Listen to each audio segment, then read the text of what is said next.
Welcome to Policy for the People, a show that explores the public policies that can lift up all Oregonians. This show is a collaboration between KMUZ Radio and the Oregon Center for Public Policy. I am your host, Juan Carlos Ordóñez. Tax season is underway. Oregonians and people all across the country will be filing their income tax returns over the next few months. In the spirit of tax season, we're talking taxes today on Policy for the People, specifically from the vantage point of the Oregonians with the fewest resources, those who are struggling the most to make ends meet. In our first segment, we will hear about a brand new tax credit in Oregon, designed to shore up the lowest income families with young children in our state. My colleague Tyler Mac Innis, policy analyst with the Oregon Center for Public Policy, explains who qualifies for the Oregon Kids Credit and why the creation of this new tax credit is a very good thing. But despite the positive development that the Oregon Kids Credit represents, Oregon's tax system as a whole is one that continues to weigh more heavily on the lowest income families, more than on the rich, as we explore in our second segment. Miles Trinidad, a state policy analyst with the Institute on Taxation and Economic Policy, discusses the Institute's recently released report titled Who Pays? He explains that the vast majority of tax systems across the country, Oregon included, are upside down, asking proportionately more of the poor than of the rich. Stay tuned. So, Tyler, tax filing season just got underway, and there's a new tax credit that's now available to some Oregon families. Can you explain to the listeners what the Oregon Kids Credit is and who qualifies for this brand new tax credit? Sure. So the Oregon Kids Credit is a new tax credit designed to help the lowest income families with young children in our state, those families who are struggling the most in terms of making ends meet. And specifically, the families who are eligible for the tax credit are those making less than $30,000 per year and who have a child who's younger than 6 years old. The tax credit can be worth up to $1,000 per qualifying child, up to a maximum of 5 kids. So in other words, a family that makes less than $30,000 a year and say has a 1 and 4-year-old at home, they could get a tax credit worth $1,000 for each one of those kids. So that's $2,000 more that goes towards helping them cover rent, keeping food on the table, or just keeping up with the rising costs of raising kids in general. So the Oregon Kids Credit can go a long way in terms of helping those families. How did this credit come about? Can you give us some background into how it came to be Oregon law? Sure. So the Kids Credit was created by the Oregon legislature last year, and lawmakers made it applicable for tax year 2023, which is the year that people are currently filing taxes for now. And what's really remarkable is that the legislature established the Kids Credit with near unanimous approval. It passed 51-1 in the House and 24-1 in the Senate. So like I said, it was nearly unanimous in terms of support. And this happened during what was a fairly contentious legislative session that saw weeks-long walkouts by Senate Republicans. And I think that just goes to show that there was broad recognition for how badly needed this kind of policy was and just how effective a child tax credit can be. It's clear that many families earning low wages are really struggling when it comes to raising their kids and keeping up with the costs of doing that, the cost of childcare, housing, you name it. And all of those things have been made worse by high inflation rates in recent years, even though we've started to see that ease up a bit. And I also think it's important to mention that the enhanced federal child tax credit, which was in effect for 1 year in 2021, really showed what a powerful policy a child tax credit can be. In its brief existence, that enhanced child tax credit at the federal level massively cut child poverty across our country. But unfortunately, that policy expired at the beginning of 2022. And so Oregon lawmakers took that lesson to heart, and they started to work on crafting the Oregon Kids Credit. Tyler, the enhanced federal child tax credit that you mentioned, it went away, but there is a good bit of evidence as to what that federal child tax credit accomplished. I wonder if you can share a little bit about that information. about the benefits of tax credits generally, giving cash to families in need? Sure. So this is something that's been widely studied. To your point, the benefits of getting extra resources and cash to families with low incomes. And, those studies have found that getting additional money to families with low incomes can have a wide range of positive impacts on the families and on their children. Those impacts include things like improved health outcomes for children and their parents, and increased earnings even of those child beneficiaries when they reach adulthood. And we know a little bit from the expanded child tax credit experience in 2021 exactly what Oregon families who are receiving the expanded credit were spending those dollars on. In Oregon, about 9 in 10 low income Oregon families were spending those expanded CTC dollars really on their basic needs, things like keeping food on the table, paying their rent or their mortgage, buying clothes for their kids who are growing and getting big, or just keeping the utilities up to date so the lights stay on. Really, when we talk about getting these kinds of resources to families who are qualifying for these kinds of tax credits, we're really talking about them helping meet their basic needs, and ensuring that they have that foundation of economic security that enables their kids to thrive later in life.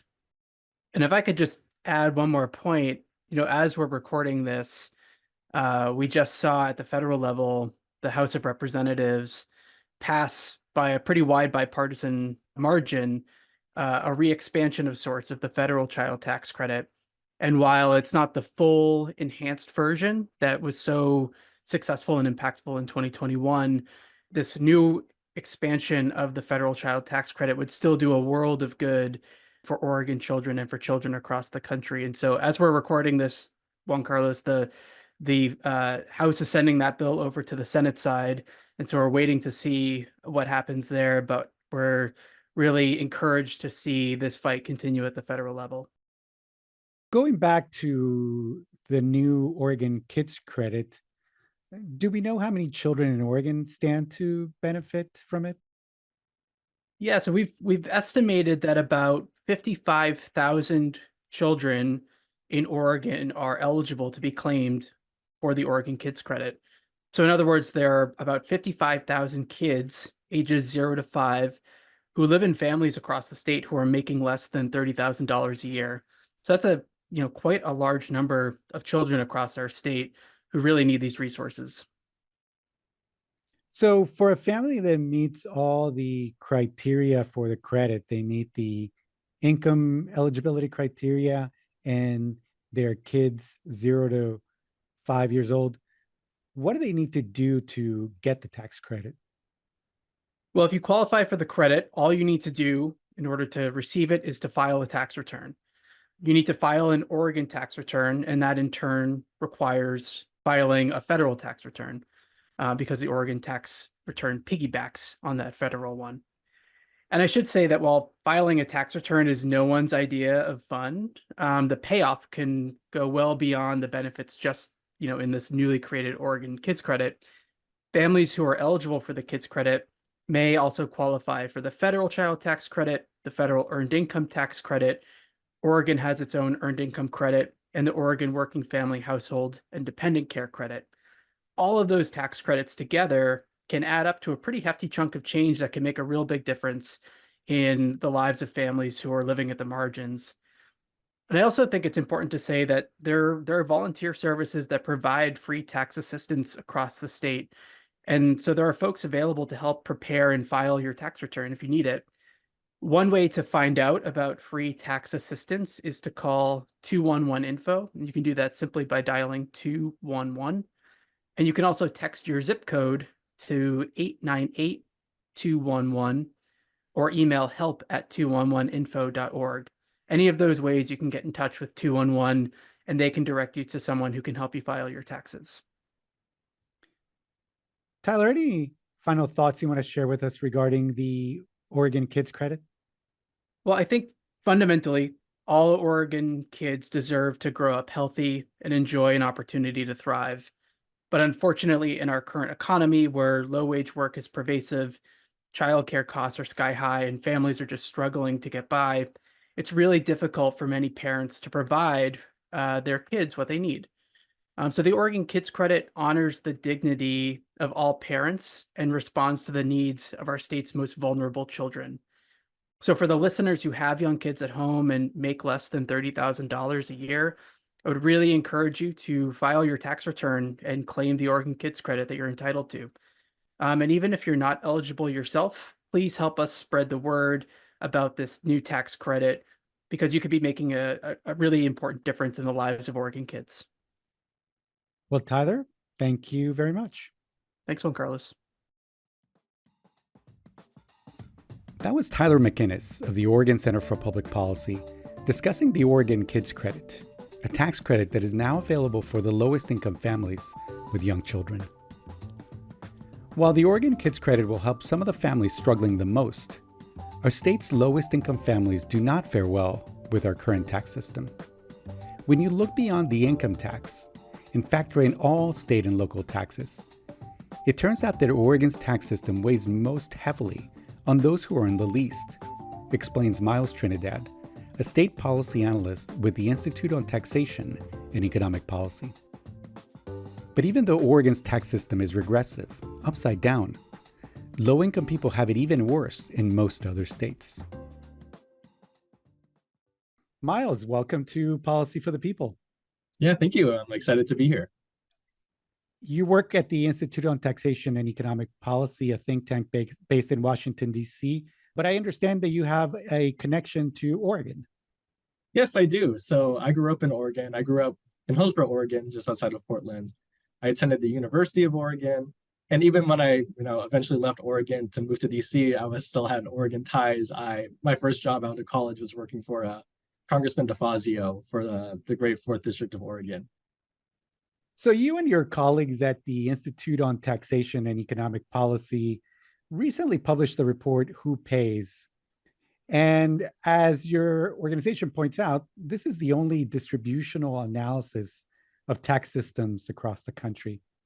Can you explain what question the Who Pays report tries to answer?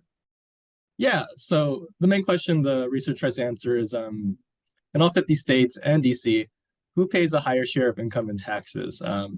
This is important because different taxes impact families differently across the income scale. And also, as you know, the state and local taxes, they cover and fund all the things we benefit and enjoy together as a society. So things like education, transportation, and public safety. And also within that question, we also ask, are these tax systems progressive? So are they, for those who earn the most, are they paying a higher share of their income in taxes, which most people would kind of associate with tax fairness? Or is it a more regressive tax system? So where those who earn the least actually end up paying a higher share of their income than those who earn more?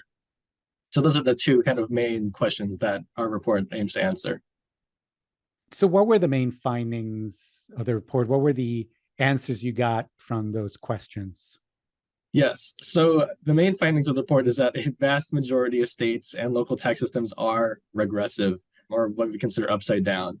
And this was the case in 41 states. So in these states, high-income families are actually taxed at lower rates or at a lower effective tax rate than others across the income scale. So the lower your income, the higher one's overall effective state and local tax rate is. And that's problematic because we know that these upside-down tax structures exacerbate inequality, and it makes incomes more unequal after collecting taxes. And another finding we found is that states that we often kind of associate or are described as low tax states are actually often high tax for the low income families.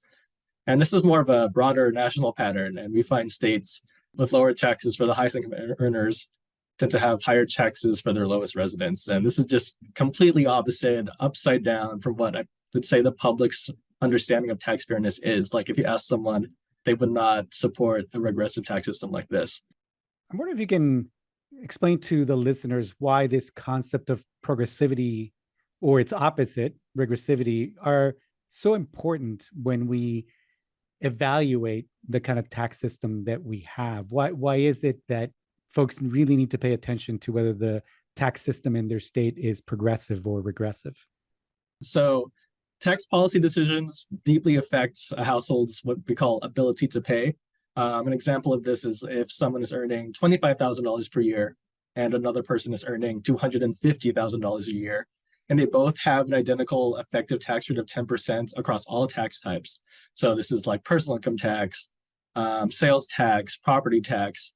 The first person's ability to pay, the one who's earning only $25,000, is significantly lower despite paying the effectively the same rate. So it makes it harder for them to pay the bills, put food on the table, all because their after-tax income doesn't go as far as a person earning $250,000.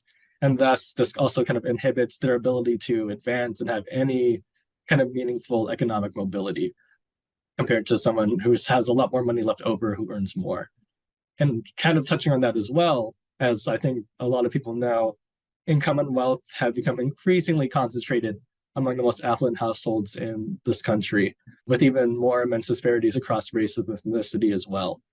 And so also research has shown that these kind of regressive tax systems exacerbate and perpetuate this inequality. For example, when income grows among the wealthy, state revenues grow more slowly because just these people are taxed effectively at much lower rates. And so then states end up kind of offsetting these lower tax revenues by relying more heavily on taxes that fall on lower and middle income households, such as sales taxes. Also, these kind of heavy tax cuts for the top deprive states of investing in public services and public goods like education, healthcare, and college, programs that we associate with building opportunity and improving well-being for families and communities.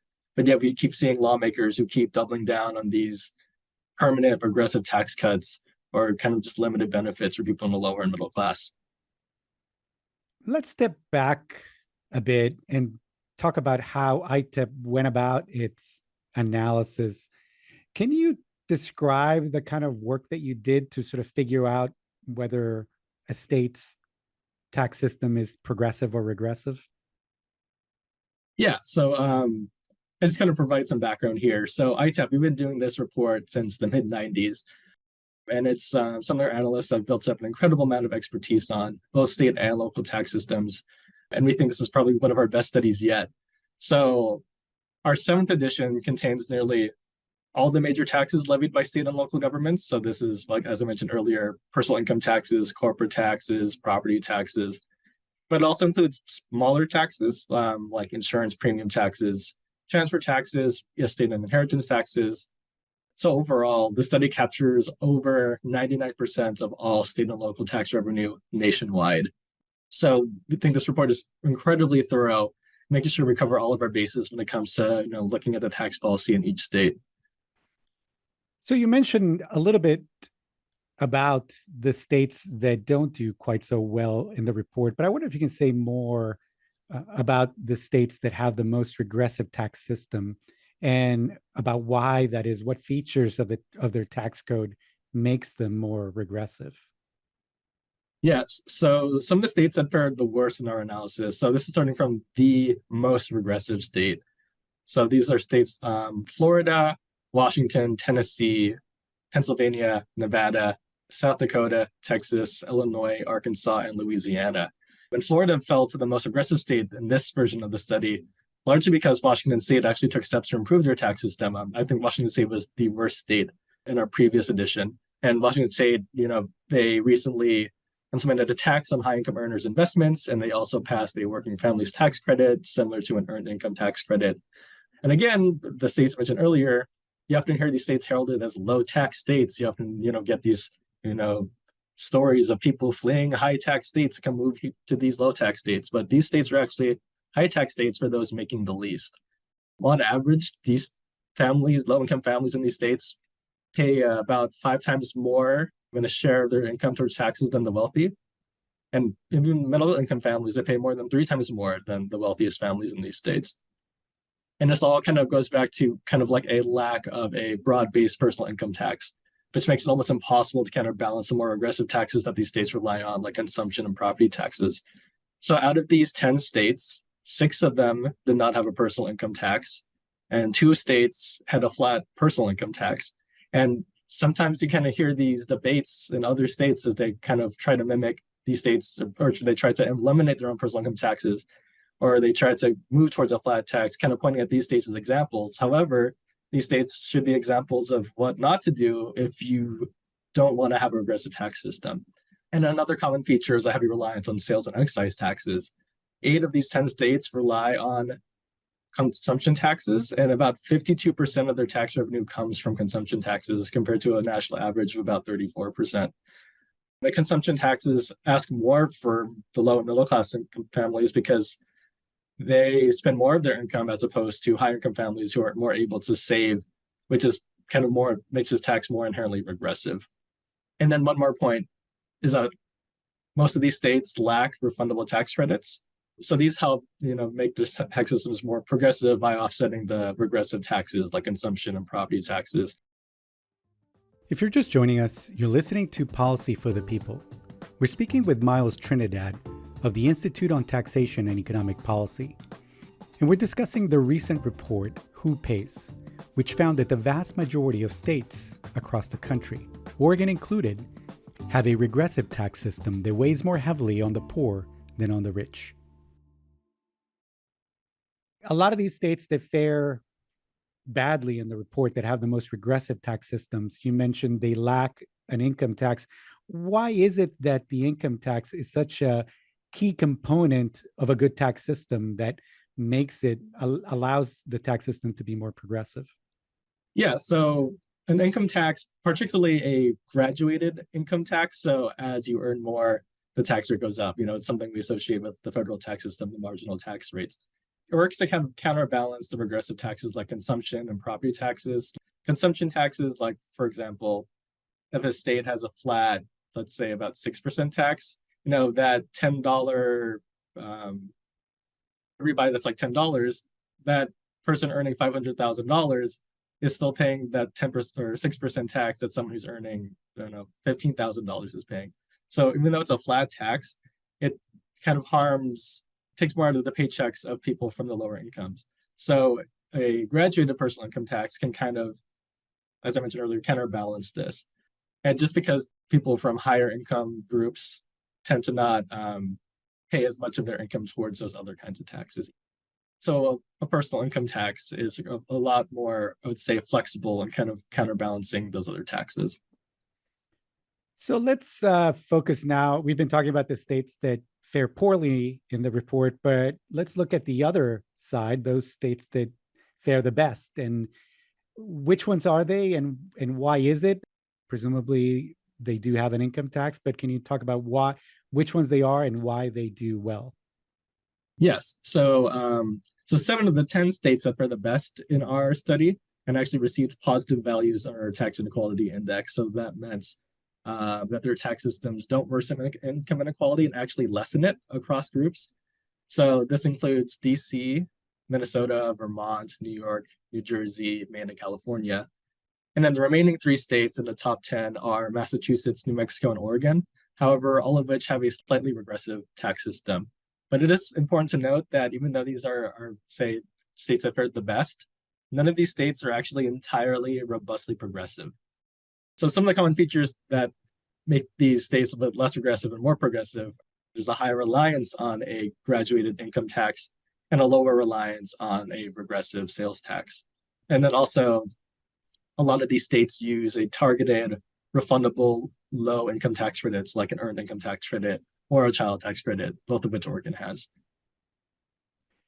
And as you mentioned, Oregon is in the top 10. Well, actually, number 10 on the list in this report of 10th best. So we don't have an actual progressive tax system here in Oregon, but nevertheless, compared to the rest of the country, we fare quite well. I wonder what features of Oregon's tax system makes us come out better than most. Yes, so Oregon has made great progress on refundable tax credits. So recently, the state passed its refundable child tax credit of about, I think it was $1,000 for children under 6, and it's targeted towards low-income households. And it also had a very modest increase to its earned income tax credit as well. Also, Oregon is one of a handful of states with no statewide sales tax. And as you mentioned earlier, some of these more regressive states have a very high reliance on the sales and excise tax. And Oregon also has a graduated personal income tax. So those are the kind of the the features that are driving Oregon's progressivity. So, what steps could Oregon take to make the tax system more progressive, a fair tax system, in other words? Yeah, that's a great question. So as we discussed earlier, Oregon did improve its earned income tax credit. However, compared to states that are higher on the list in being a bit more progressive, its credit is actually a little bit lower than those states. So I think in Oregon, the credit is either 9 or 12%, depending on the age of a child in a household. However, 8 of the 10 least progressive states have a earned income tax credit that's at least 25% of the federal credit. And there are key steps that states have been taking to make the credits even more generous than the federal credit.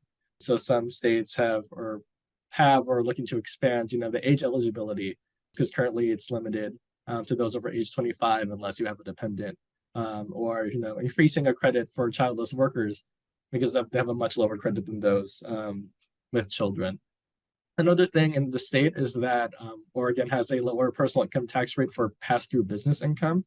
So this is a kind of income that tends to be concentrated in higher earning households. So taxing that income at a lower rate than ordinary income kind of increases the regressivity in the state. And also, the state also lacks a property tax circuit breaker for low-income homeowners or non-senior renters. And we think this is important to address, particularly for racial equity, to the vast differences of intergenerational wealth and a long history of racist housing policy that kind of puts some folks at a disadvantage when it comes to property taxes or rents paid. And then one other thing is that Oregon allows a partial income tax deduction for federal income taxes paid. And this is an incredibly rare carve-out. Oregon's one of only 3 states that provides some kind of income tax deduction for federal income taxes paid. And these deductions are kind of detrimental to state income tax systems, as they kind of tend to offer large benefits to high income earners. And they also kind of, undermine the stability of state income tax system, because it kind of makes it harder to kind of get more progressive revenue sources by giving these deductions out. Miles, I wonder, are there any final thoughts you want to share with us regarding the progressivity or regressivity of tax systems across the country, and any other insights that your report produced? So I think the main thing is that we know that policy levers can help move the needle and help improve people's lives. These are policy choices. We actively choose whether or not we allow regressive or progressive tax systems in our states or in our local communities. Being a regressive tax or a regressive state isn't inevitable. Oregon and every state has the tools needed to ensure that their tax systems are more fair and more equitable. That was Miles Trinidad of the Institute on Taxation and Economic Policy, discussing the new report, Who Pays? Before we leave, I just want to remind you of a point made earlier in the show, and that is to claim the Oregon Kids Credit if your family is eligible. Be sure to file a tax return. And if you're not eligible, you can help our state's most vulnerable children by spreading the word about this new tax credit. Thanks for listening, and we will see you next time.